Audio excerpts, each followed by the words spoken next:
जय जिनेन्द्र मैम, मैं शुद्ध हूँ मानता हूँ, पर दर्शन और चारित्र गुणों के पर्यायों में अशुद्धता होती है जिसका मैं अनुभव करता हूँ। तो इन दोनों में सामंजस्य कैसे बिठाएं? देखो, एक है प्रमाण का द्रव्य, है ना। पहले अपन शुद्ध शब्द का अर्थ देखें। शुद्ध शब्द का अर्थ टोडरमल जी ने मोक्षमा प्रकाशक जी में कहा है, स्व से अभिन्न, पर से भिन्न। शुद्ध शब्द का अर्थ क्या है? स्व से अभिन्न और पर से भिन्न। ये शुद्ध शब्द का अर्थ है। अब अपन प्रमाण की दृष्टि से देखें तो द्रव्य गुण पर्यायमयी वस्तु ये स्व से अभिन्न है और पर से भिन्न है। अर्थात मैं अभी, अभी के अभी जीव पदार्थ, संयोग, शरीर और कर्म, इनसे भिन्न हूं। ये वस्तु स्वरूप है। ये अभी जीव इस शरीर से सर्वथा ही भिन्न है। ठीक है। अब अपन अंदर आ जाएं। अब जीव के अंदर अंदर, कि जीव के अंदर पंडित साहब ने लिखा है, अहो उत्पाद व निरपेक्ष ध्रुव जीवन हमारा है। त्रिकाली ध्रुव भगवान आत्मा भी उत्पाद वैसे निरपेक्ष है। ये प्रमाण की शुद्धता और ये नय की शुद्धता। ख्याल में आई बात?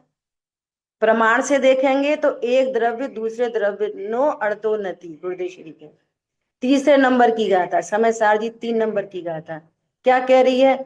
सारे ही द्रव्य अपने एकत्व में सुंदरता को पाते हैं। एक द्रव्य दूसरे द्रव्य को छूता ही नहीं, उस रूप कभी होता नहीं। द्रव्य गुण पर्याय तीनों में पानी में चीनी डाली, पानी कैसा हो गया सोनल जी? पानी में चीनी डाली, पानी कैसा हो गया? बोलिए, आपसे प्रश्न है। हम्म। पानी अभी भी निर्मल ही रहा। पर बहुत अच्छा, है ना। पानी पानी है और चीनी चीनी है। पानी के द्रव्य गुण पर्याय में चीनी ने प्रवेश नहीं किया और चीनी के द्रव्य गुण पर्याय में पानी ने प्रवेश नहीं किया। तो ये दो द्रव्यों की शुद्धता। लेकिन यदि हम एक द्रव्य के अंदर अंदर जाके देखें तो द्रव्य के अंदर भी त्रिकाली ध्रुव भगवान आत्मा की शुद्धता और उत्पाद वैसे वो निरपेक्ष शुद्धता। समय सार जी में सर्वशुद्ध ज्ञान अधिकार के मंगलाचरण के अंदर अमृतचंद आचार्य देव कह रहे हैं कि परमात्मा शुद्ध शुद्ध है। 2 बार शुद्ध बोला, 2 बार शुद्ध, शुद्ध शुद्ध। तो कैसे शुद्ध शुद्ध? कि ज्ञानावर्णादि कर्मों से रहित होने से शुद्ध और राग आदि भावों से रहित होने से शुद्ध। आप देखना समय सार जी में सर्वशुद्ध ज्ञान अधिकार के मंगलाचरण में ये वाली बात आई। ठीक है। तो ये है वस्तु स्वरूप। अब सुनना, वस्तु अर्थात प्रयोजन भूत भगवान आत्मा त्रिकाल शुद्ध हो, त्रिकाल शुद्ध एग्जिस्ट कर रहा है, अभी अभी एग्जिस्ट कर रहा है। लड़ाई के परिणाम के काल में शुद्ध है, भोजन करने के काल में शुद्ध है, भोजन का परिणाम चल रहा है ना, शुद्ध है। ये वस्तु स्वरूप है।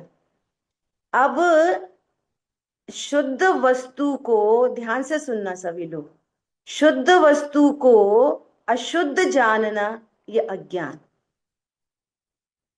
शुद्ध वस्तु को अशुद्ध जानना अज्ञान, अशुद्ध ही मानना मिथ्या दर्शन, है ना। अब थोड़ा इंपॉर्टेंट बात है। शुद्ध वस्तु को शुद्ध करने के उपाय मिथ्याचार है। क्या बोला? शुद्ध वस्तु को शुद्ध करने के उपाय मिथ्याचारित्र और शुद्ध वस्तु में से अशुद्धता हटाने के उपाय मिथ्याचारित्र। सरलता से समझें, सरलता से, कि चीनी खारी है। चीनी है तो मिठासमयी, और वो खारी है। चीनी को खारा जानना अज्ञान, चीनी को खारा मानना मिथ्या दर्शन, और चीनी में से खारापन हटाने का उपाय भी मिथ्या चारित्र, और चीनी को मीठा करने का उपाय भी मिथ्या चारित्र। ख्याल में आ रही है बात? नहीं, हमने तो चीनी खाई थी तो हमें खारी खारी लगी थी, कोई ऐसा बोले तो दो दो कारण हो सकते हैं। या तो तुमने कुछ और खा लिया चीनी के बदले, उसको चीनी समझ रहे, या तो फिर आपने कुछ नमक के हाथ से चीनी चख ली होगी, हाथ पहले से सॉल्टेड होंगे तो। ख्याल में आ रही है बात? तो युगल जी बाबूजी कहते हैं कि ऐसा कैसे हो सकता है कि तू ऐसा बोलता है कि मैं द्रव्य से तो शुद्ध हूं और पर्याय में अशुद्धता है। जिसने द्रव्य को शुद्ध जाना, शुद्धता को शुद्ध जाना, शुद्ध माना, तो पर्याय में अशुद्धता कैसे रह जाएगी? नहीं आई बात समझ में? शुद्ध वस्तु को शुद्ध जाना गया तो अब वो ज्ञान अशुद्ध रह जाएगा। शुद्ध वस्तु को शुद्ध माना गया, अब वो श्रद्धा शुद्ध रह जाएगी। और शुद्धता का आनंद होगा कि टेंशन होगी? ओ, मैं तो अपने को संयोग शरीर कर्म कषाय के कारण अशुद्ध जान रहा था, यहाँ वस्तु विज्ञान देखा तो मैं तो द्रव्य से भी शुद्ध हूं, और अगर प्रयोजन भूत देखा जाए तो भगवान आत्मा भी शुद्ध है, त्रिकाल शुद्ध है। कि नहीं नहीं, वो परिणाम तो होते हैं ना राग आदि भाव, ये तो अशुद्धता है, रह गई ना। तो सुनो, जो पंखा चल रहा था ना 5 की स्पीड पे और स्विच ऑफ कर दिया, तो अब पंखा चल रहा है कि रुक रहा है? स्विच ऑफ करने के बाद पंखा चल रहा है कि रुक रहा है? वो पूर्व का करंट है कि वर्तमान का दोष है? बोलो, समझ आई बात? तो सामंजस्य बिठाने की तो बात ही नहीं है कि सामंजस्य कैसे बिठाएं। सामंजस्य नहीं बिठाना, वस्तु स्वरूप यथार्थ समझना है। सामंजस्य कैसे बिठाएंगे? कोई कॉम्प्रोमाइज थोड़ी करना है कि अब वो तो परिणाम हो रहे हैं, सही बात है, अपन तो ध्रुव है। ऐसे नहीं, ऐसे नहीं चाहिए। अरे मैं परिपूर्ण हूं, जिस ज्ञान ने स्वीकार किया वो ज्ञान, जो शुद्ध जाने आत्म को, वो शुद्धता को प्राप्त हो। अशुद्धता रह कहाँ जाएगी?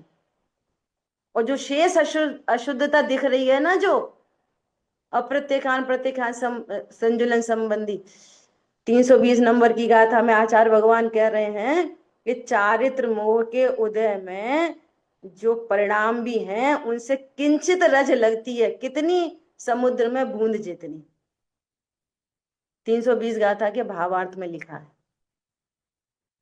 कितनी कितनी रज लगती है उसमें? कहाँ कहाँ स्वरूप नहीं समझने पर समुद्र जैसा बंद, और कहाँ समुद्र में बंद जैसा बंद। तो वो नेग्लिजिबल है, नगण्य है, वो उसकी गिनती नहीं की अध्यात्म के अंदर में। और मोक्षमा प्रकाशक जी में भी ठोडरमल जी कहते हैं, क्या कहते हैं? ऐसा कहते हैं कि देखो तत्व ज्ञान की महिमा, विषय भोगों के बीच में दिखता हुआ भी वे विषय भोग उसको गुण नहीं करते। और अभी बात चल रही थी आपकी, पहले जब आपकी वो प्रथमा योग की कहानी चल रही थी, बोलो पूर्व में कैसे कैसे अपराध हो गए और वो पहले मोक्ष चले गए। तो ये बड़ा अपराध नहीं है हिंसा झूठ चोरी कुशील परिग्रह। सबसे बड़ा अपराध है कि ध्रुव की विराधना, सबसे बड़ा, विश्व का सबसे बड़ा अपराध है। और हम सब इतने इतने विशेष जीव हैं कि हमको ये वाली बात सुनने मिल गई। गुरुदेव श्री कहते कानों तो पड़े। पूरा जगत हिंसा झूठ चोरी कुशील परिग्रह को पाप समझ रहा है, और वे पाप तब तक नहीं छूटते जब तक मिथ्यात्व नहीं छूटता। और मिथ्यात्व छोड़ने का अवसर हमें यहाँ मिला है। तो हमें सामंजस्य नहीं बिठाना, हमको वस्तु स्वरूप समझना है। ठीक है।